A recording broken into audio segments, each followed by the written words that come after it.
Guys, what is up? And today I'm bringing you a 45-9 domination on Yemen using the MTAR customized with the grip and I believe folding stock.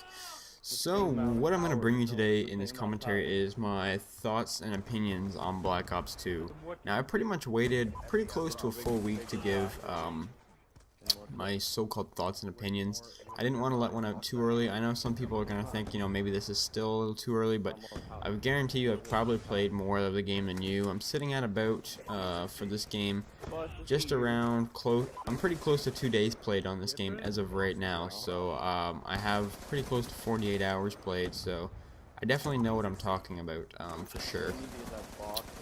So, when I first got this game, I was extremely disappointed with it, and I was extremely frustrated with it as well at the same time, just because the lag compensation on the Xbox was absolutely horrid. I'm not sure how bad it was for the PlayStation. The hit detection, you would be shooting a guy for like 3 bullets, and then he'd kill you in like 1, and you'd just get dropped after putting a whole clip into a guy, and that was pretty much the biggest complaint I had overall. Definitely some glitchy things that I could bring up as well. I can't think of all of them right now. I fell through the map a couple times on release day. What else was there? I had I called in Chopper, like one of those remote controlled ones that do like the work for you, stealth chopper, and started shooting at me the whole time, killed me about 6 times, just small glitches like that. Um, so I was not happy at all about the game when it first came out, especially the first 2 days, and also I wasn't very good at the game either, and I was definitely having a hard time adjusting to this game, and I do have to say that this is the hardest Call of Duty yet to do good in, and that's just my personal opinion. All the other Call of Duties I started off even on the release week I still did pretty good. And this game I'm struggling to get gameplays, like even decent gameplays. I'm not saying I need like 100 pluses. I'm saying like I'm having trouble getting just average gameplays. Um, when especially when the game first got released, I was going negative a lot, which is something I never do, which was pretty strange for someone like myself. It doesn't usually happen, that's for sure. So, a couple other things that kind of bugged me too were the matchmaking. Matchmaking on the 360 is pretty bad. It takes a while to find games, and then also sometimes in certain lobbies it'll just give random people red bars when they shouldn't have it, like 1 bars and stuff, and other people's have 4. It's insane. I don't understand why. There's something wrong with like the connection in general. I know they're fixing it right now, but I would have to say since release date, it feels like it's gotten a bit better.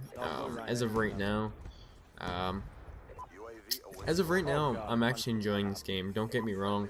I know when a lot of people thought when I first got this game in my first couple videos, I was actually, hating on the game and saying how much I dislike it, which, kind of was true. I wasn't quite enjoying it. I wouldn't say I hated it, that's for sure, because, I didn't want to say something like that bold when, the game was only out for a couple days at the time. But, I think the game's decent. It definitely has its flaws, that is for sure. Definitely some big flaws as well. I think this game would be really good if there was, they'd fix some of the problems like connection, matchmaking, and I'd pretty much just have to say connection as of right now, because the connection's still pretty bad for the most part.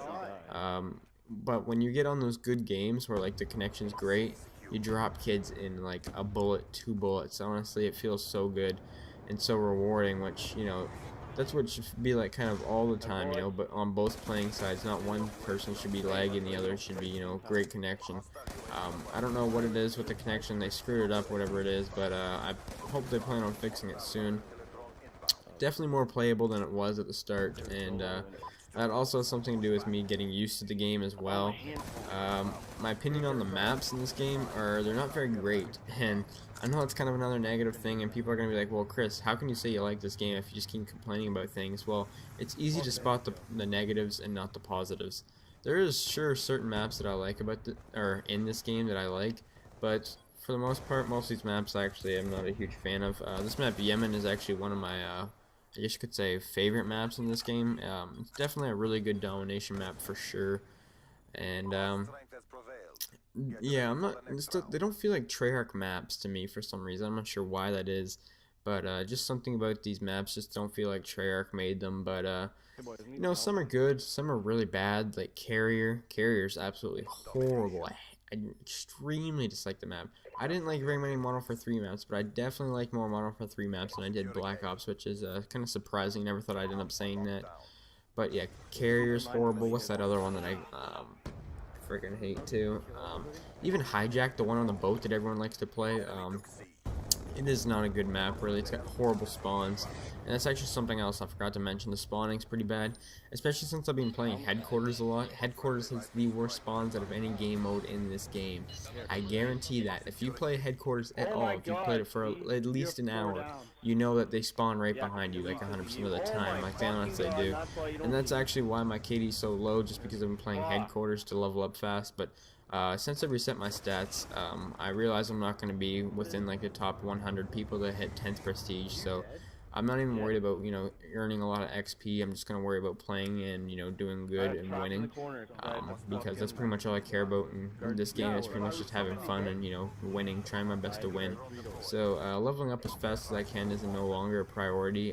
In the past Call of Duties, when they first got released, I was really big on, you know, as soon as the game gets released, I'm, you know, trying to get the highest prestige as quick as possible.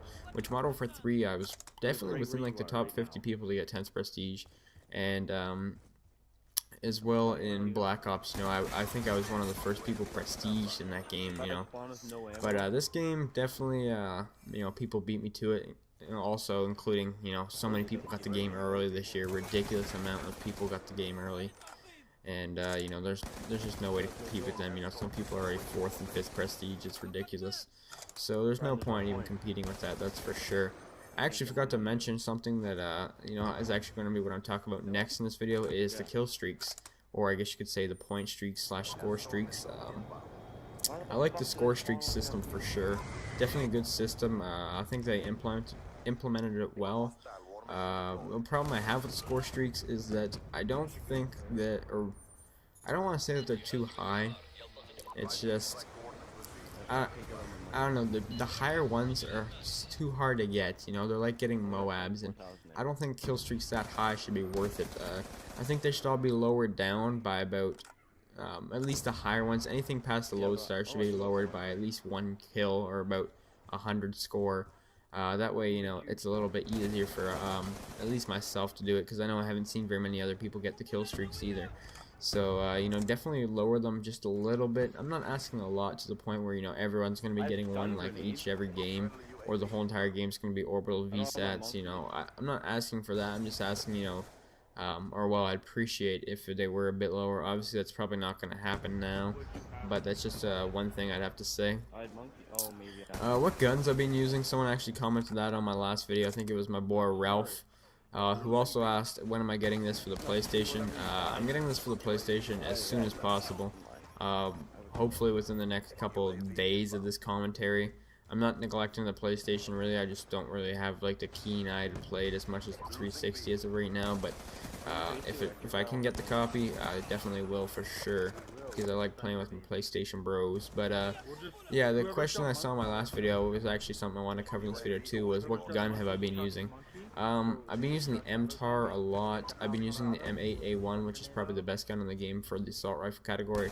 I think submachine guns kind of dominate in this game for sure. So I've been using the goddamn, it's called like the MP like something, I don't know, the MP submachine gun. I've been using the MP7, and yeah, I'd say those were pretty much the two, pretty much the main submachine guns that I've been using for the most part. But other than that, guys, this video is wrapping up. I just want to let you guys know that, you know, I am enjoying the game. It definitely has its problems, but I think it's got a really good potential, and I do see myself playing this game for quite a while and enjoying it at the same time.